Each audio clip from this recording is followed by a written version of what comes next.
Next, after pancreas, we're dealing with the digestion by liver. Liver, reddish brown, large gland, और it secretes bile. वैसे liver के बहुत सारे functions हैं. Digestion में जो हम देखेंगे that is the secretion of bile which may be temporary stored in the gall bladder release into the duodenum through the bile duct. Bile is green watery fluid. तो आप बाइल कह सकते हैं what is it? It is the green watery fluid, and the bile also contains bile salt which acts on fats and emulsifies them. It means that they break up the small globules which are then easily digested by water soluble lipase. अच्छा, इसमें भी flow sheet से आप कर सकते हैं इसको.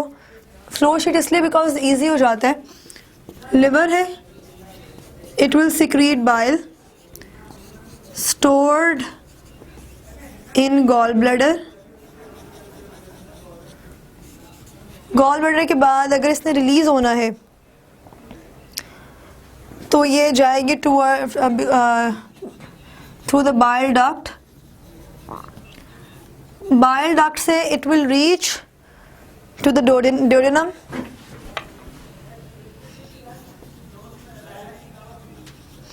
duodenum में जाने के बाद दो पार्ट्स में, वो दो पार्ट्स हैं. First is the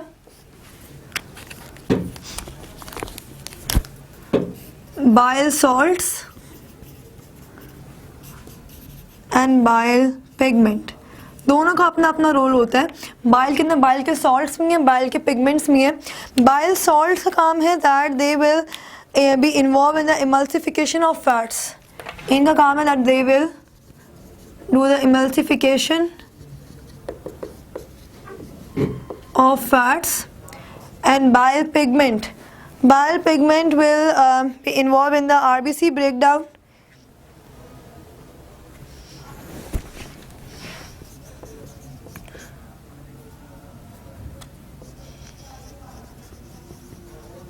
RBC breakdown और RBC breakdown के बाद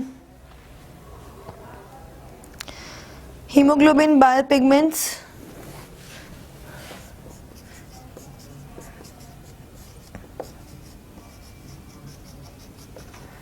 और इसके बाद इसकी जो है वो इजेशन हो जाएगी या they will be evacuated, they will be removed, egested with the faeces.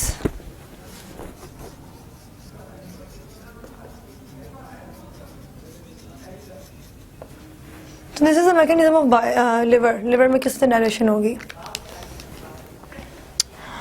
उसके बाद है if bile pigment are prevented from leaving digestive tract they में accumulate in blood causing a condition known as jaundice. अगर bile pigment जो है वो नहीं digestive tract से नहीं बाहर होंगे तो दे विल कॉज जॉइंडिस. और उसके अलावा cholesterol secreted by the liver में precipitate in the gall bladder to produce gall stones. Gall stones भी हो सकते हैं अगर जो, क्योंकि बाइल में कोलेस्ट्रॉल भी होता है. अगर उसकी प्रेसिपिटेशन हो जाएगी तो वो गॉल स्टोन्स का कॉज बन जाएंगे विच में ब्लॉक रिलीज ऑफ बाइल. और अगर बाइल की ब्लॉकेज हो जाएगी तो फूड की जिनकी स्पेशली फैट्स की मल्सिफिकेशन नहीं होगी और वो भी जो है वो एक इशू आ जाएगा इन द डायरेक्शन.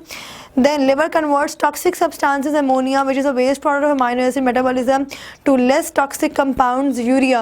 ammonia को यूरिया में कन्वर्ट करता है और यूरिया में कन्वर्ट इसलिए करता है क्योंकि किडनी से यूरिया रिमूव होना इजी होता है. उसकी वजह क्या है? उसकी वजह ये है कि अमोनिया को रिमूव होने के लिए बहुत ज़्यादा पानी चाहिए होता है और इतना ज़्यादा पानी जो है वो सिर्फ एक्वाटिक लाइफ में मिलता है. यानी कि जो ऐसे यानी कि हम लोग हैं और एनिमल्स जो कि टेरेस्ट्रियल हैं, लैंड पर रहते हैं, उनके बॉडी के अंदर वो थ्रू आउट जो फ्लो ऑफ वाटर है वो नहीं होता as in the aquatic life. तो हमारे अंदर अगर अमोनिया सिक्रीट होना शुरू हो जाएगा तो किडनीज जो हैं वो फिर आपकी इतना अर्सा चल भी नहीं सकेंगी और जो मैकेनिज्म है एक्सक्रीशन का वो भी इफेक्टिव नहीं होगा. तो लिवर के बाद आ जाता है duodenum.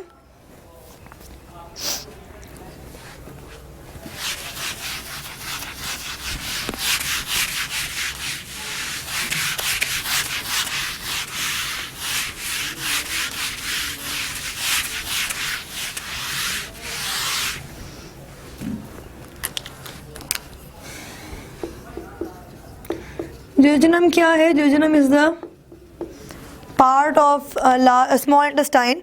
Second portion of small intestine extends from the duodenum to the ileum. About 2.4 metre in length. ये आपने याद रखना है इसके में क्या क्या हो रहा है, कितनी लेंथ है. एंड एब्जॉर्प्शन इसमें lower 3/5 of the small intestine from duodenum is the ileum. Food which escapes undigested from the duodenum is completely digested in the duodenum and ileum by a group of enzyme. ऐसा food जो कि अगर duodenum से, यानी कि food जो है अगर वो duodenum से आए from duodenum तो ये जाएगा towards the jejunum plus ileum और यहाँ पे फूड की कंप्लीट डाइजेशन होगी और डाइजेशन के बाद डाइजेशन होगी थ्रू द एंजाइम्स और इसके बाद एंजाइम्स के बाद डाइजेशन के बाद इसी की होगी एब्जॉर्प्शन और एब्जॉर्प्शन में स्मॉल इंटेस्टाइन के जो पार्ट्स इन्वॉल्व होते हैं they are the villi and microvilli. तो ये जो है वो एक स्मॉल है, मतलब एक आउटलाइन है. पेज 250 में आपको टेबल गिवन है. अमाइनो पेप्टाइडेज एंजाइम्स हैं, रिप्सिन, लाइपेज, माल्टेज एंड लैक्टेज. इनके सबस्ट्रेट्स क्या हैं, किस चीज़ पर ये एक्ट करते हैं, प्रोडक्ट क्या बनाते हैं, वो यू कैन सी दैट.